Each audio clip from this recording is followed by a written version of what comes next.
get in contact with a lot of comedians that you just met tonight and everything. I'm so glad he's here.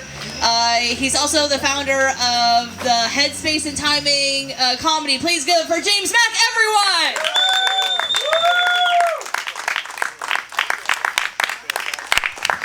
Awesome. Keep it going for Sarah. She's doing a great job tonight, y'all. Hey, Kyle, you forgot your lube. Take it home. Thank y'all so much for letting us do this, for whoever's in charge. Of course, there's a woman in charge that I should have known. Yeah, okay. Now, thank y'all for letting us do this. Like she said, my name is James Mack, and as you can tell from my accent, I'm not from up north. I'm originally from Texas. And so I always have to tell people that I'm not racist anymore. So they say in order to cure racism, you have to expose yourself to other cultures, and I just find out that it makes the DMV very awkward. So no. Now, not only am I from the South, but so are my parents. My dad's from Louisiana, my mom's from Arkansas, which means that I was conceived during a NASCAR race. Lap 32. Yeah. That's why you have 4 rubbers on the car. Because apparently the first one didn't work. So, yeah. No, it's tons of fun. Now, when now I live up by New York City, and when I told my mom I was moving up there, she was like, "Oh my God, James, something horrible is going to happen to you. You're going to get mugged or raped or even worse, lose your accent." So, yeah. Now, one of the other things that I get a laugh out of, and I'm glad we have at least one black person here because I thought we were at a KKK rally. So,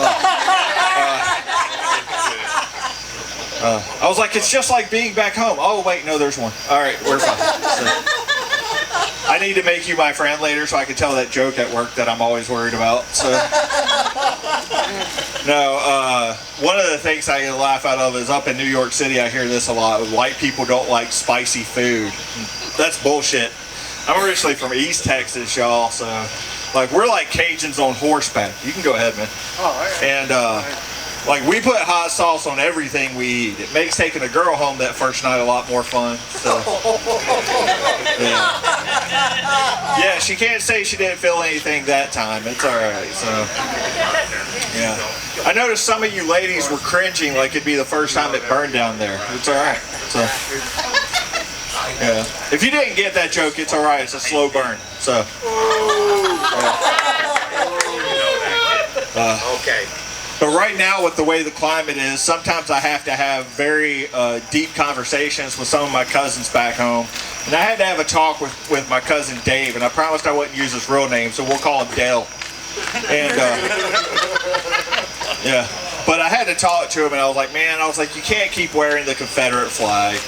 I was like, it just makes you look stupid. I was like, you know, you can't keep supporting a loser. And he was like, well, your mom still supports you, so. He's like, but come on, James, like, we have another season. The South's going to rise again. I'm like, bitch, you're not the Cleveland Browns. You don't get another season. So. But I was kind of thinking about it. I kind of wish, like, instead of a civil war, we would have had, like, a civil Super Bowl. You know, like North versus South, gray versus blue, just because if you didn't know this, like in America after the Super Bowl, the losing team's shirts and hats and stuff go to like an underdeveloped area. You know, so like, you know, I'd love to see some kid and like, you know, running around with a shirt that says like Lee's #1 in someplace like Ghana or Argentina or Bethlehem. And, but he tried to come back and he was like, no, James, he's like, the flag's about heritage, it's not about hate. And I was like, you're a fucking idiot. I'm like, you look like a terrorist when you wear that thing, man. I was like, he's like, but I'm not one. I'm like, but if you look like one, people will think you are one. I mean, look at it. Like, if you saw me up here in like all white sheets, you'd think I was in the Klan. If you saw like a group of older white guys wearing black and white by a little league field, you think they're priests. And yeah, that one takes a second. And then if you saw like a pothead crying in a corner with like a green sash by him, you know it was the Girl Scouts. So cookie time is a dangerous time. It's fun. But Now the other thing is that like every other comic, I'm single. I know you're surprised. So, except for here's the difference: is I know why I'm single. I have a beard and a beer gut, and right now living up by New York City, people think I'm a masculine lesbian.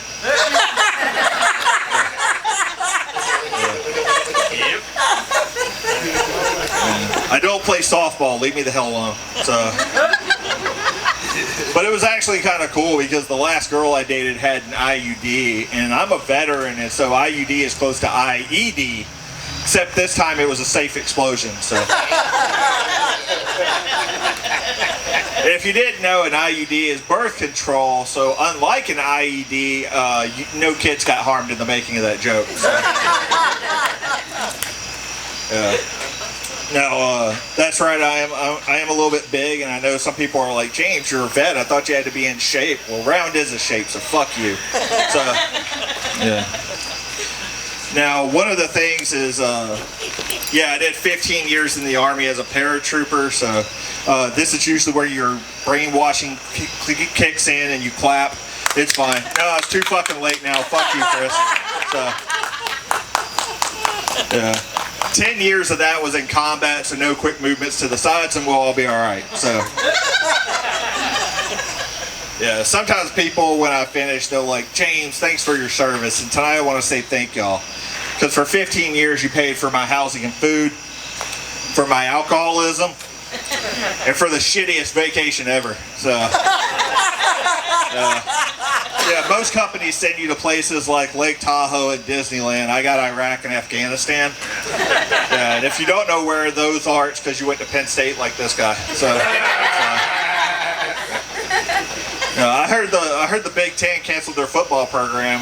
The SEC's mad they don't get to practice anymore. So.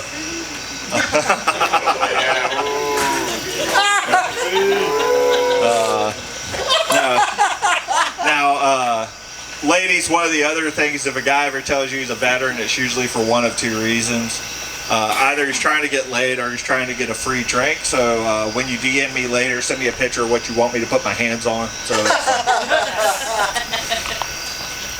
now, after 10 years of combat, eventually you got to go see the psychiatrist, and I got taken to see mine the first time, and it was for PTSD.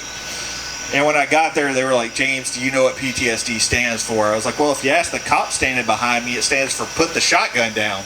So, yeah, that's right. I got brought in by the cops, and it was on a bullshit charge. They said I was hunting in public, and the only way I could have been hunting anything is if a duck flew under my chin. So I was just trying to do my Kurt Cobain impression. I didn't understand it. So for those that may have forgotten, Kurt Cobain blew the top off of 90s rock. So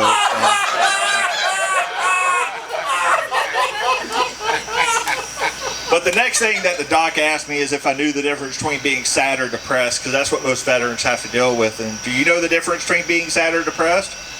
You do? It's the color of the bathwater when the paramedics show up, isn't it? Yeah.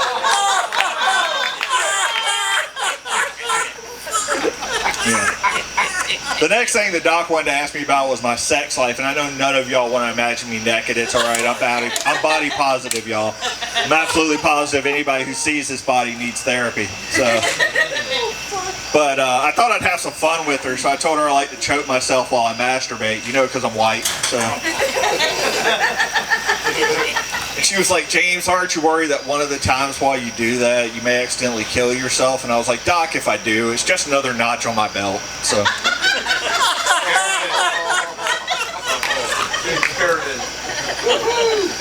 Now, those suicide jokes almost always kill, but only once. And I'm not usually a one-liner kind of comic, so, and to me, what a one-liner is what I do with a razor blade on a good day to my inner thigh. So, thank you, fellow cutter. It's fine. So, now, I know suicide's not usually anything to joke around about, and if you do have anybody who's going through something, please by all means give them a hand, because then it's homicide. So, but the Veterans Administration is really good about telling us, like, hey, if you have any problems, call the 1-800-SUICIDE number. And I always wondered, like, if the guy at the other end was like, fuck, I should have let that go to voicemail. So, and they always say it's the suicide prevention hotline. Like, why do they have to add the word prevention? Is there a suicide assistance hotline? Like, if you call it up, they're like, what's going on? They're like, I'm gonna hang myself. Oh, thank fucking God. Check out our website. We have this great assortment of ropes. And we have this great book on how to tie the best nooses by Aaron Hernandez.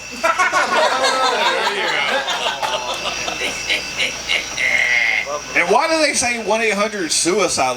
Like if you're distressed, suicide's a hard word to try and spell.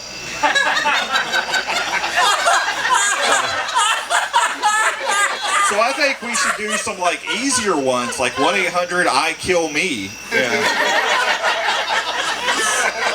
The best part about it was I actually tested that one out, and I called it, and it's a roadside assistance number for the depressed person on the go. So, yeah. And then the other one, I was like, man, there's got to be something else, something easier. And then there's 1-800-YOU-SUCK. So, but I thought like that could double as not only a suicide prevention hotline, but also as like I just want to brag about my sex life. So. You know, you call it up and they're like, for suicide prevention, please dial 86. So, all right, some of y'all didn't get that one. 86 is tossing you out. It's fun. So, but if you just want to brag about your sex life, please press 68. If you reciprocated, add another one.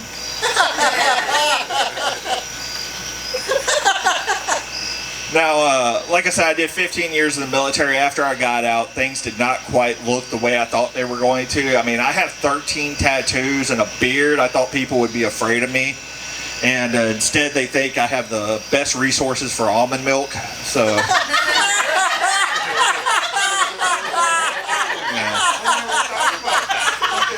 yeah.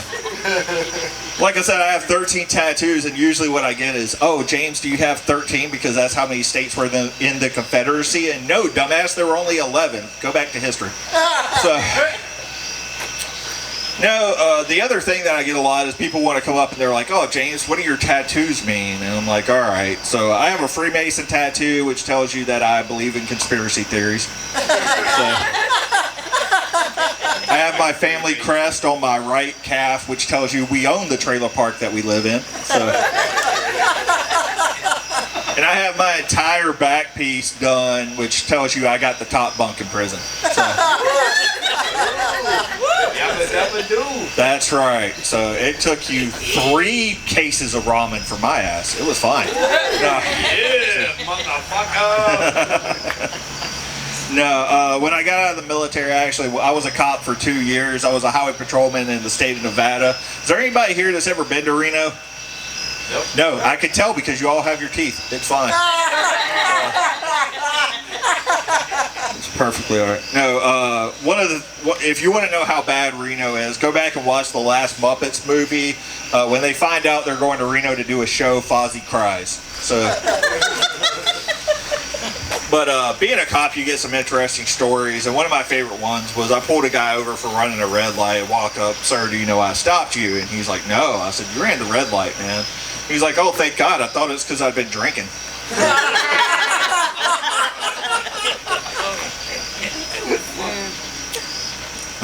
Now, one of the things that I learned in the military that's really, really fun is how to find stuff that a lot of other people can't find. Guys, please pay attention. A lot of girls keep saying that you can't find the clit, and it's behind their right knee. Pay the fuck up. So, there you go. Now, I was trying to think about the first time that I ever heard about it, and I was 8 years old, and my older brother and his football buddies were talking about it, except for they called it a clitoris. So I thought it was a fucking dinosaur. So, yeah.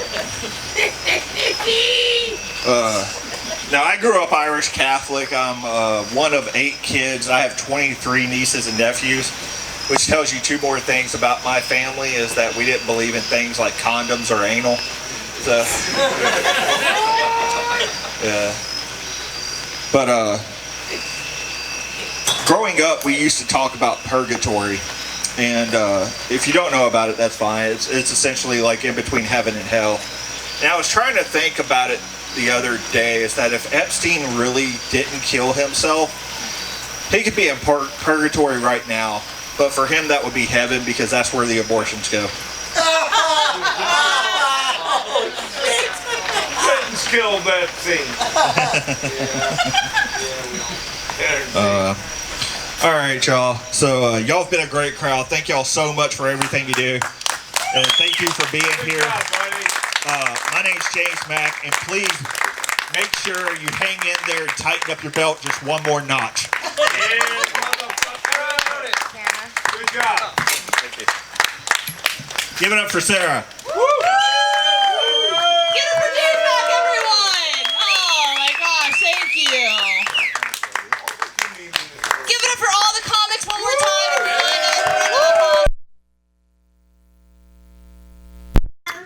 Yes. What's that? Yeah, we're done. Yeah, we're done. I know the rain is about to happen. 1 sec, okay. Give Maggie 1 second. Tell a joke.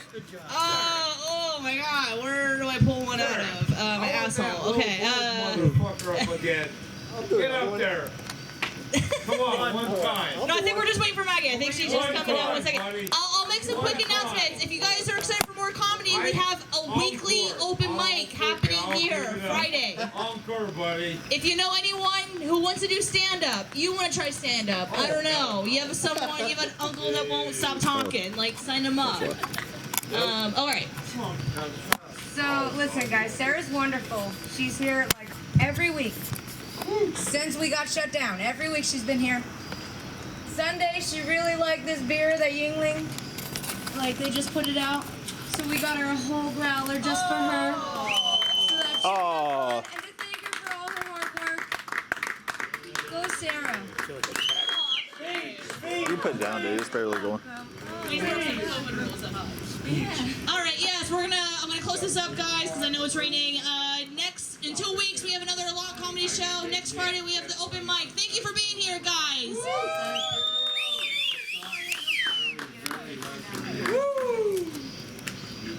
That was my first encore. Why is it not shutting down?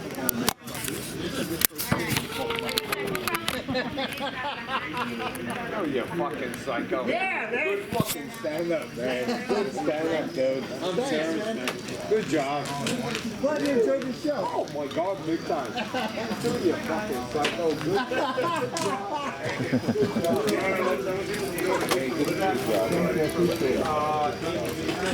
That was funny. Russell. I'll find you guys a Facebook. Good job.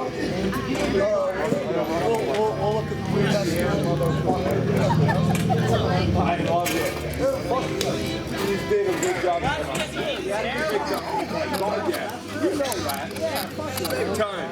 Fuck yeah, motherfuckers. Good job, Sarah. You too. You're not Sarah, but No. you're Sarah. Sorry. Good job, guys. Oh my god. Just fucking are you posting this on Facebook? Yes, we are. Okay. Do me a favor. Hook me up on Facebook and let me know when Kevin Botek. KEVINBOTEK. Waka waka. Hook me up, baby. Okay? Definitely. I'll